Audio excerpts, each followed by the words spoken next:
Please stop painting portraits like this one right here. This is how I used to paint, and I wish that I knew these things so I can be on a better trajectory and paint good looking portraits just like this one right here. So I came up with 5 different things that I would recommend to my younger self to stop doing if he wants to get good and get to the place where I am right now faster. So the first thing that I came up with is that you should stop making a sketch. And you're probably thinking like, why would I stop making a sketch? Like, isn't that the whole point of creating a portrait? But what I mean by stop making a sketch is stop using pencil and drawing the whole thing out. And the reason why I don't use pencil at all, like I don't even remember the last time that I used pencil when I was creating a portrait.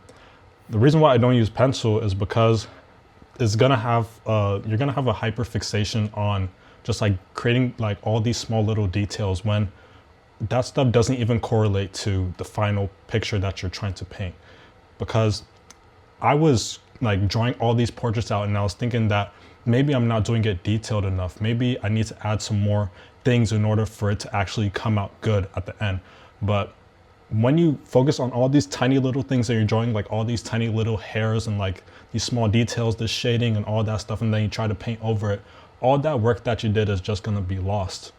Like you're gonna be painting over it anyways. So I found a better way to do this, and it's just by focusing on like the proportions.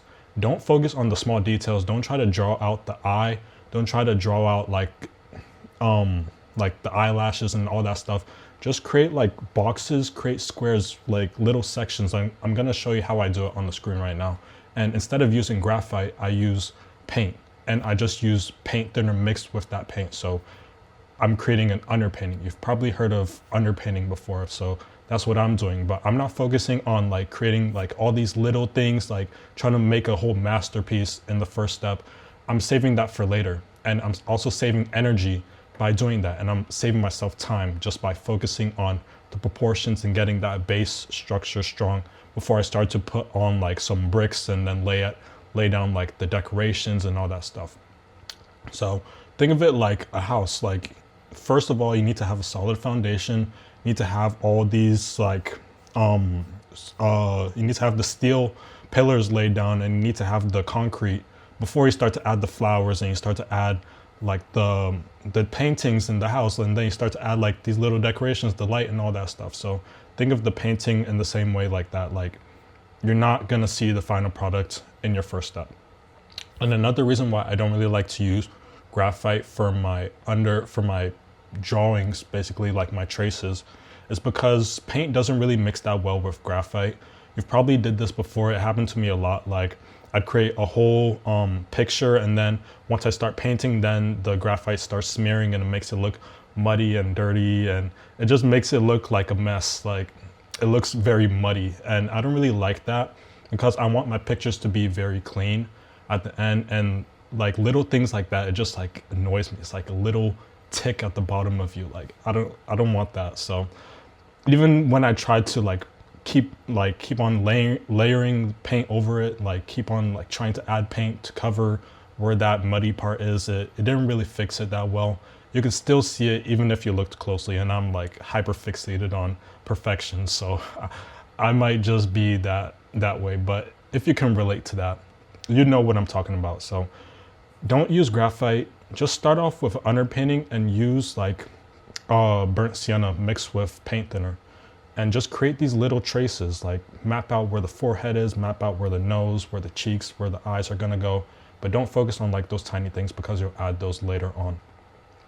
Okay, and that's how I got to creating pictures just like this one right here. Like I just mapped out where the trace is for the forehead and the nose and all that stuff, and I mapped it all out. So I also show you how I create my portraits completely for free. It's in the 7-step guide in the description down below. So if you want to make pictures just like this one right here, or like all these other examples that I make, I have a whole bunch of them. I just broke it all down in the 7-step guide in the description down below. So if you want that, check that out right there.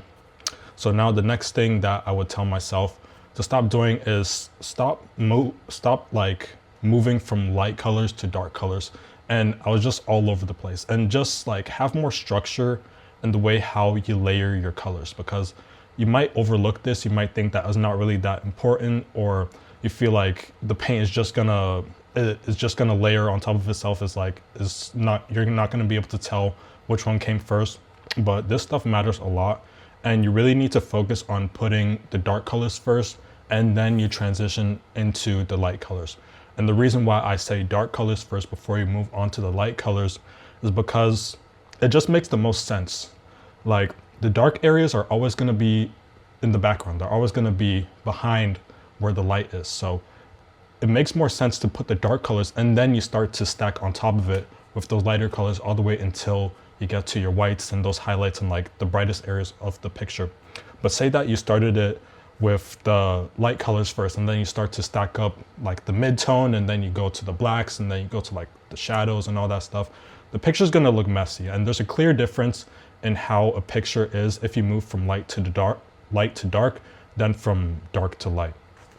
And I have an example of that right here in this picture that I made. So first of all, in this one right here, I moved from light to dark, and then this one I moved from dark to light. And you can even just see it in the smoothness and the harmony of the picture. It just flows a lot easier and is more satisfying to the eye when you look at a picture that is moved from dark to light, because it just makes the most sense in that aspect. So if you're bouncing around colors and you just think that is not really gonna matter that much, trust me, I've done this before and I've seen a clear difference after I changed my technique. It really matters when you move from dark to light, because that's the way that you're gonna have the cleanest looking picture at the end. So now the next beginner portrait mistake that I would fix is choppy strokes. And you can see that again over here. Choppy strokes. Like, you need to blend the colors fully to have a clear and like smooth looking skin, because the skin texture matters a lot, especially when you're painting portraits. You see that over here. I didn't use choppy strokes. I have some pictures where I did use choppy strokes. I don't know if I have them with me right now, but you can probably you probably know what I'm talking about. You want to make sure that every single transition is as smooth as you can make it. And the way how I do this is I just take a clean brush after I lay down all my colors on my picture that I want to make. I just take a clean brush, I wipe it down, and then I just like wipe it like very lightly on over top of the picture, just to make like a nice blend and like a fade between the colors, because it really makes a difference in how professional and how nice the picture looks if you're really able to capture like those smooth textures and like those smooth areas where the light is bouncing off the face. So that's what I like to focus on a lot, especially when I'm making portraits, because choppy strokes just makes it look very amateurish. It makes it look very sloppy, and it's just gonna have a very easy upgrade to the picture if you just take your clean brush and you wipe over top of where all those choppy strokes are, just to make the skin look a little bit smooth, just to make the skin look a little bit more smooth. So now the next thing that I would tell myself is to choose better pictures, because you can choose the wrong picture that you want to paint. So when I'm looking for a picture that I want to paint, I focus on, first of all, if it has enough shadows in it and if it has a lot of lighting in it as well. So I like to pick pictures that have like a good amount of shading in it, because that's going to be very easy for me to map out like where the light is and then where the dark is. And I also like to pick pictures that have like a good amount of color in it, because I like to create bright, like pop nice looking pictures at the end. So I can show you an example of it right here. In this picture, I chose it because it has a good amount of shading, as you can see in the eye right here. And it just creates like a more three-dimensional effect. It makes it really stand out a lot, because even the times when I go to the gallery and I look around at like what pictures really like catch my eye and which ones people gravitate towards the most, is always the ones that have a lot of shading in it, and also the ones that have like the brightest looking colors in it. So if you're taking a picture, try to make sure that there's a good amount of like shading on one side of the face and there's lighting on the other side of the face, because it's gonna make the picture, the painting, look a lot nicer at the end. It's gonna make it look very cool. So another example is right here. I was just experimenting a little bit with those lighting and the shading. So you can see that I was focusing a lot on like where the shadows are and like how it bounces off like the certain areas of their face, like in their nose and also in their forehead and their lips and all around. So just try to pick a picture that has a good amount of shading in it so you can really practice like getting your darks and also your lights in it, because it's gonna make the picture really pop out and make it look really nice. So now the last thing, and this also the most important thing that I would say, is that you should never quit your pictures, because this is a huge mistake that I made a lot. So I'm not gonna lie, like I quit on a good amount of my pictures, and I really wish that I didn't, because every single picture that you make is gonna be a new lesson that you learn. Say that you're gonna learn a new technique or like a new method, or you're trying a new picture that you want to paint. You're always going to learn something new, and no two pictures are the same. So I always take it as a lesson, and I want to push through every single difficulty that I have and just get to the finish line, because you're going to be way more satisfied with a picture that looks bad but you still finished it than just having a picture that you threw in the trash and you didn't finish at all. So in your head, you should be thinking that even if it's hard, then that's a good thing. That shows that you're pushing yourself, you're trying something new, you're trying something difficult, because this is something that it can get tough. Like even at the level that I'm at right now, like with all the pictures that I paint, I still face difficulties. Like I still experiment, I'm still trying new things, and I'm still learning throughout the process. So it's not like I'm like be all know all and like I know all the secrets and like I don't face any difficulty. It happens to everybody. Even the best artists in the world, they still face this stuff. So it's just about like how well you can push through it and how well you can like be resilient, like be mentally resilient through it. So yeah, don't quit your pictures and just get to the end of it. The more you do it, the better you're gonna get. And just think of it like every single picture that you make, you're getting better.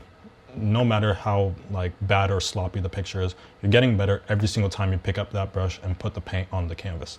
So yeah, again, I want to invite you to check out that free 7-step guide on how I paint portraits in the description down below, because it's going to make you join my emailing list. And over there, I'm going to be dropping some more free value, and eventually I'll be dropping coaching for people who want some help on painting portraits as well. So I want to thank you all for watching this video, and click the video on the screen right now, and I'll see you all over there. Peace.